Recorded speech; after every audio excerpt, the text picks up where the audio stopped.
Et je vais vous présenter donc un projet d'étude qui a commencé à Lyon au début du mois de mai. Donc ça fait un mois simplement que le projet a commencé, mais ça fait plus d'un an qu'on travaille dessus, qui est une étude d'amélioration de la qualité des soins, je vais y revenir, et qui vise donc à implémenter une stratégie individualisée d'optimisation hémodynamique en chirurgie thoracique d'exérèse pulmonaire pour cancer. IOS-GDT. Alors GDT, ça veut dire Goal Directed Therapy, et IOS, je ne sais pas ce que ça veut dire. De toute façon, moi, je suis plutôt nul pour trouver les acronymes pour les études, donc généralement, ce sont mes chefs de clinique qui les trouvent. Ils ont toujours des tas d'idées, et je ne sais pas ce que ça veut dire IOS. Peu importe. Donc, vous savez qu'on a maintenant un corpus de données dans la littérature qui est très important, puis qui est plutôt convaincant sur les bénéfices qu'il y a à optimiser le remplissage vasculaire au bloc opératoire sur une base individuelle. Et je vous ai mis ici pour mémoire une des plus grosses méta-analyses là, qui collige, vous voyez, 95 études randomisées contrôlées, presque 12 000 patients, avec un bénéfice évident sur la mortalité, sur la morbidité, notamment rénale, et puis sur la consommation des ressources à travers donc, une diminution de la durée d'hospitalisation. Et cette optimisation du remplissage, depuis 10 ans maintenant, donc, on la réalise via les recommandations formalisées d'experts de la SFAR, qui sont en cours d'actualisation, comme vous le savez peut-être, qu'on espère pouvoir vous présenter aussi en avant-première en septembre au moment du congrès de la SFAR. Et ces recommandations donc, nous disaient très clairement que chez les patients à haut risque, mais vous le savez, il est recommandé donc de titrer le remplissage vasculaire sur une mesure du volume d'éjection systolique ou du débit cardiaque. En revanche, elle ne disait pas, et c'était tout à fait délibéré, quel type de moniteur on pouvait utiliser pour mesurer le débit cardiaque, le volume d'éjection systolique et faire de l'optimisation, partant du principe que c'était le concept qui était efficace plus que le choix du moniteur lui-même. Malgré tout, quand on veut implémenter ces recommandations, en pratique, on est bien obligé de se poser la question à un moment donné, avec quel type de moniteur je vais mesurer mon volume d'éjection systolique et mon débit cardiaque, et en particulier avec le développement très important ces dernières années des outils de monitorage mini-invasifs, non-invasifs du débit cardiaque, qui sont très séduisants évidemment, et le degré de validation de ces outils dans la littérature qui, quand on les compare, ces techniques, au gold standard clinique qui est la thermodilution bolus, eh bien, vous voyez, on a un beau tir groupé avec des pourcentages d'erreurs qui sont tous au-dessus de 40%, ce qui veut dire que ces techniques, que ce soit l'analyse du contour de l'onde de pouls, du Doppler œsophagien, du principe de Fick appliqué au CO2 ou de la bioimpédance ou bioréactance, pour citer les 4 principales méthodes, eh bien, vous voyez qu'elles ne sont pas du tout interchangeables avec la thermodilution bolus. Elles sont clairement beaucoup moins précises, beaucoup moins exactes. Est-ce que ça veut dire que, du coup, on ne peut pas s'en servir pour faire de l'optimisation hémodynamique? Je ne le pense pas. Et je ne le pense pas pour au moins 2 raisons. La première, c'est qu'au plan scientifique et au plan méthodologique, on ne sait pas très bien en fait ce qu'est un agrément clinique acceptable entre une nouvelle technique de mesure non invasive du débit cardiaque et le gold standard, ce qui fait que les résultats d'une même étude peuvent donner lieu à des interprétations contradictoires. Alors ça crée un bruit de fond et pas mal de confusion évidemment dans les esprits.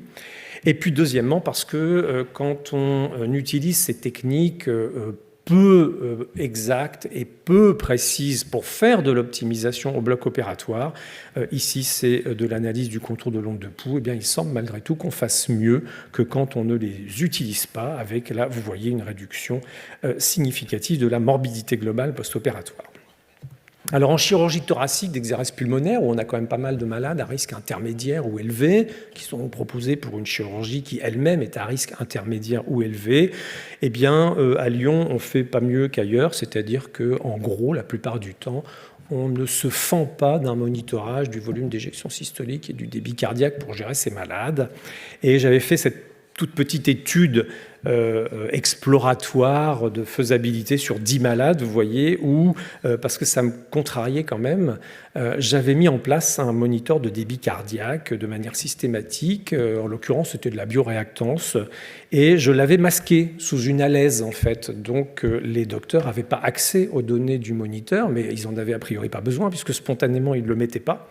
Et on a regardé à des temps prédéfinis quel était le degré finalement de stabilité hémodynamique de ces malades au bloc opératoire. Et vous voyez que si on se contente de regarder la pression artérielle moyenne, notamment, on est assez content finalement, parce qu'on se dit, voilà, finalement, ces patients, ils sont bien stables. Et puis, quand on regarde les valeurs mesurées du débit cardiaque, du volume d'éjection systolique, vous voyez que c'est quand même un tout petit peu moins bien et qu'on est en droit de se poser des questions. Vous avez en moyenne, vous voyez, entre le début et la fin de l'intervention, une diminution de l'ordre de 20% du débit cardiaque, de l'ordre de presque 30% du volume d'éjection systolique. Alors, je ne sais pas si c'est bien ou pas bien, mais on ne peut pas dire que ça soit complètement stable et on peut mettre en doute l'idée que ces malades sont optimisés en termes de remplissage vasculaire.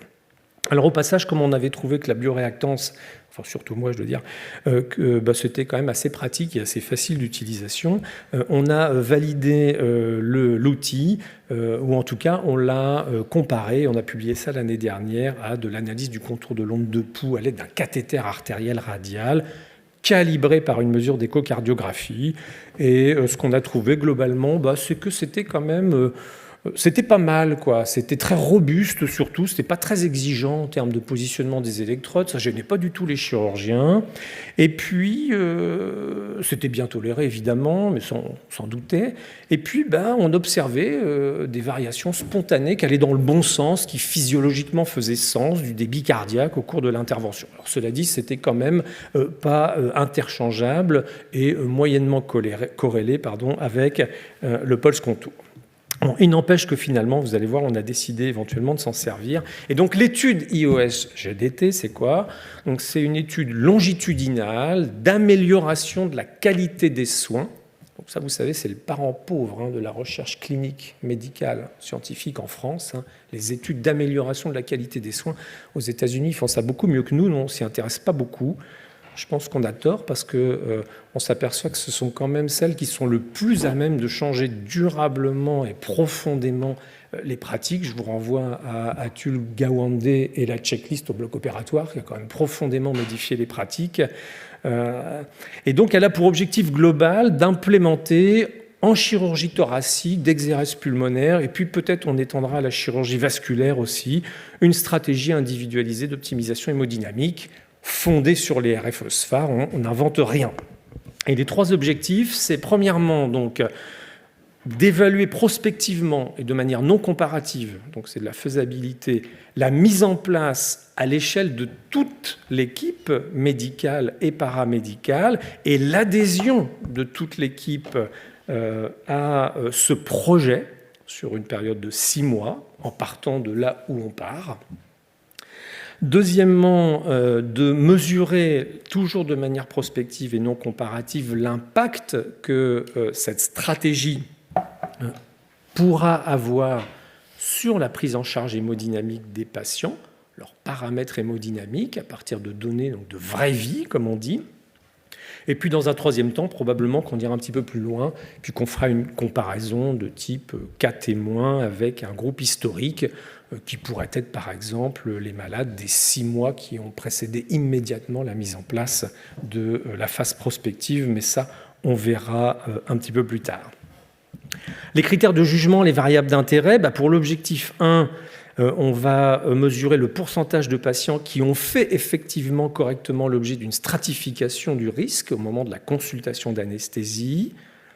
Quel pourcentage d'adéquation entre le monitorage hémodynamique qui aura été réellement mis en place au bloc opératoire par rapport à celui qui aura été proposé à l'issue de la stratification, le pourcentage de déviation de l'algorithme d'optimisation hémodynamique standardisé que je vais vous montrer. Pour l'objectif numéro 2, ça sera donc les variations des principaux principales variables hémodynamiques, la pression artérielle moyenne, le débit cardiaque, l'indice de perfusion, le BIS, etc., le volume total de liquide administré, enfin des choses très classiques, l'utilisation des vasopresseurs, éventuellement de la dobutamine, et puis des données sur les durées de séjour, le pourcentage de reprise chirurgicale, etc., etc. Et puis l'objectif numéro 3, pour la troisième phase, ça sera donc là, cette fois-ci, une comparaison, donc je vous l'ai dit, à un groupe historique avec évidemment de l'ajustement sur le niveau de risque pour les variables d'intérêt que l'on aura identifiées. Alors voilà le tableau à double entrée donc, que l'on a validé et qui est disponible maintenant au moment de la consultation d'anesthésie pour pouvoir donc classer tous les patients proposés pour cette chirurgie thoracique. Et puis dans un deuxième temps, je vous l'ai dit, on va élargir à la chirurgie vasculaire et pour faire le plus simple possible, en espérant avoir la plus grande adhésion, on a considéré simplement 2 niveaux de risque, élevés ou non élevés, aussi bien pour le risque lié à la chirurgie que pour le risque lié au patient. Et en fonction donc de ce double niveau de risque, on propose dès la consultation une technique de monitorage qui peut être invasive et systématique pour les malades à plus haut risque, ou non invasive, ou un monitorage complètement facultatif pour les malades à bas risque. Et au bloc opératoire, voilà le protocole d'optimisation hémodynamique que les équipes donc, sont invitées à suivre de manière systématique et à pratiquer au bloc opératoire. Donc là, on n'a rien inventé, encore une fois. On est assez proche, et même très proche, de ce que la SFAR va proposer dans l'actualisation des recommandations dont je vous parlais tout à l'heure. On pourra en reparler si ça vous intéresse. Donc le calendrier, ça a été celui-là. On a commencé en fait au premier semestre 2022. D'abord défini le groupe de travail pour ce projet, qui est quand même très ambitieux, dont je ne suis pas sûr qu'il aboutisse en fait. Donc j'en profite pour remercier les universitaires et notamment mes chefs de clinique qui sont avec moi sur ce projet. Et puis on a commencé par analyser de manière rétrospective à partir de plusieurs bases de données qu'on avait dans le service, suite à des études qu'on a publiées depuis d'ailleurs, donc quelle était la réalité du risque des patients et du risque des procédures auxquelles on s'intéressait. En juillet 2022, on a déterminé donc les risques croisés. C'est ce tableau à double entrée que je vous ai montré, qui a donc fait l'objet d'un consensus et qu'on a rédigé ensemble. Et on a choisi les outils de monitorage hémodynamique avancés. Et donc on s'est fixé sur le pulse contour, invasif ou non invasif, calibré ou non calibré, et sur la bioréactance pour laisser un petit peu de choix et pour ne pas mettre tous nos œufs dans le même panier. Et puis on verra aussi comment les équipes adoptent finalement ces 2 techniques et vers laquelle des 2 éventuellement elles vont plus spontanément parce que c'est plus convivial, parce que c'est plus facile, parce que je ne sais pas quoi. On a rédigé ensuite en septembre donc, le protocole d'optimisation hémodynamique que je viens de vous montrer. Ça a été une grosse étape, individualisée au bloc opératoire.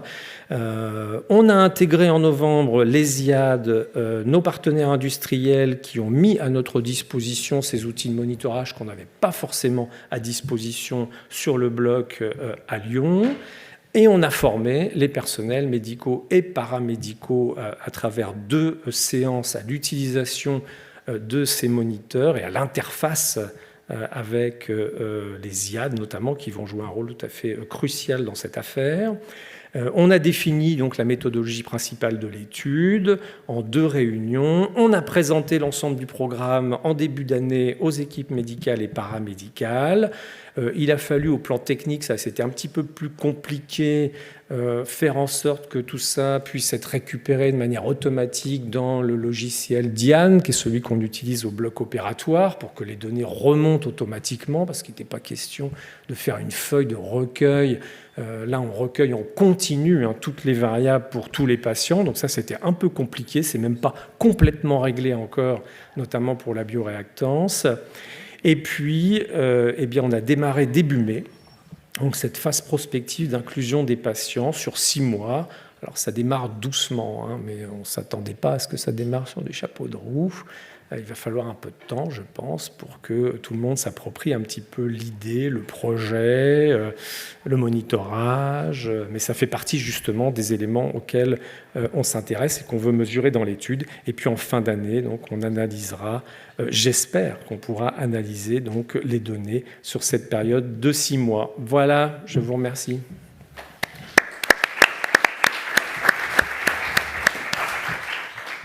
Merci beaucoup, Jean-Luc. Est-ce qu'il y a des questions dans la salle?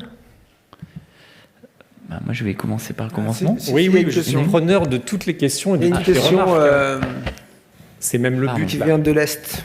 Bonjour, Philippe Guercy de Nancy. J'ai une petite question. Est-ce que vous dichotomisez les patients qui vont avoir une thoracotomie de ceux qui vont avoir une chirurgie soit robotique, soit sous thoracoscopie? Parce que leur parcours, j'imagine, n'est pas tout à fait le même en post-op. Je ne sais pas si vous recouchez les péridurales, par exemple, en secteur ou aux soins continus. C'est une bonne question. On se l'est posée, évidemment, sachant qu'on fait les trois, hein, un peu de thoracotomie, beaucoup de vidéos, puis maintenant du robot aussi, qui progressivement remplace la vidéo.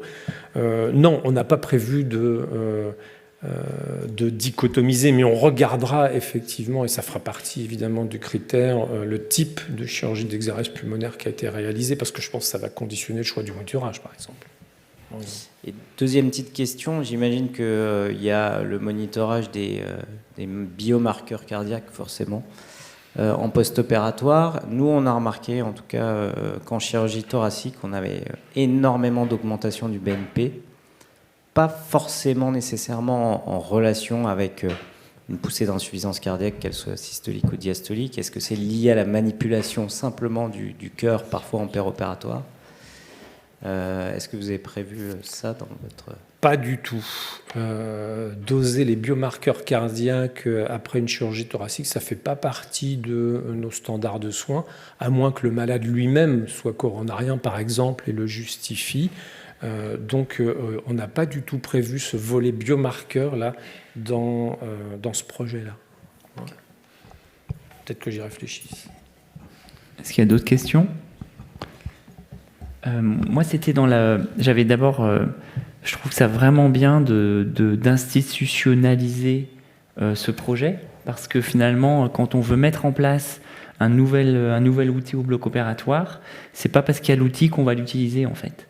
Et le fait d'intégrer l'ensemble des équipes dans un projet comme ça, on sait qu'il y aura une meilleure adhérence et surtout que ça va durer dans le temps et que ce ne sera pas sur 2-3 patients qu'on va mesurer le débit cardiaque. Donc ça, c'est vraiment bien d'avoir cette démarche. J'avais une question sur les suites post-opératoires. Il va y avoir une évaluation des complications post-opératoires type clavidien d'Indio parce que je ne l'ai pas vu dans le projet en fait. Alors non, on n'a pas prévu d'utiliser dans cette étude-là la classification de Clavien d'Indo. C'est quelque chose, en revanche, qu'on a prévu d'utiliser sur un autre projet. Là, tu vois, regarde, on a essayé de trouver un compromis entre ce qui était raisonnable de faire et qu'on pouvait imaginer avoir à peu près pour tous les patients. Donc, l'abgare chirurgicale à la sortie du bloc, la durée de séjour hospitalier, le pourcentage de reprise chirurgicale, le pourcentage d'admission en soins critiques, puisque la plupart de ces malades, évidemment, n'y va pas, sauf les pneumonectomies qui transitent à l'USC 24 heures si tout va bien, le pourcentage de réadmission à l'hôpital, et puis la mortalité à J30. Voilà, ces critères, c'est grossier qu'on a prévu de relever. J'ai juste une question. Est-ce que je prends les conseils aussi. Non, mais à rajouter dans le suivi de patient, le corps, vous savez, la qualité des soins, un critère comme le côté un peu de tendance, on voit dans les publications, plus que finalement est-ce qu'il a compliqué ou pas compliqué, mais est-ce que le patient se sent mieux et vit mieux? C'est une bonne remarque. Tu veux dire que je suis pas tendance, c'est ça? Non, c'est pas ça, mais c'est vrai que mais à chaque fois, en fait, on le voit apparaître en publication de plus en plus. Et les anglo-saxons, en tout cas les Américains, sont très friands de cet aspect qualitatif sur la vie. Mais j'y avais pas pensé, mais c'est peut-être une bonne idée, effectivement. On peut peut-être rajouter ça. On a parlé récemment, en plus, là, le score. Là, il est simple. Oui, c'est ça, il est assez simple, donc c'est peut-être une excellente idée, ça. Ouais, je te remercie. Allez-y.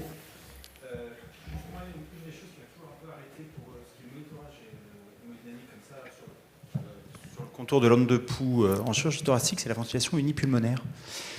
Qui, pour moi, effectivement, les cohortes qui ont validé ces moniteurs intégrés de la chirurgie thoracique, mais n'a jamais vraiment, dans mes souvenirs en tout cas, peut-être que je dis une bêtise, été validé spécifiquement sur cette population qui était ventilée en unipulmonaire. Est-ce que ce sera regardé? Est-ce que c'est votre habitude? Est-ce que ça a été? Est-ce que c'est les mêmes objectifs? Est-ce que c'est les mêmes critères, les mêmes cut-off pour tout ça? Eh bien non, ça ne sera pas fait dans le cadre de cette étude, puisqu'on est sur une étude, encore une fois, d'amélioration de la qualité et pas du tout une étude de validation d'un outil de monitorage sur une population spécifique. Ça, on l'a fait l'année dernière.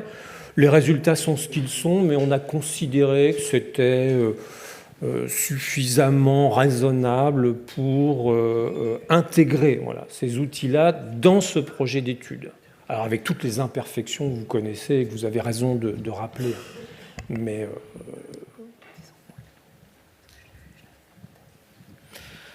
Ok, d'autres questions ou pas? Non? Bon, on va continuer, comme ça on est d'accord. Merci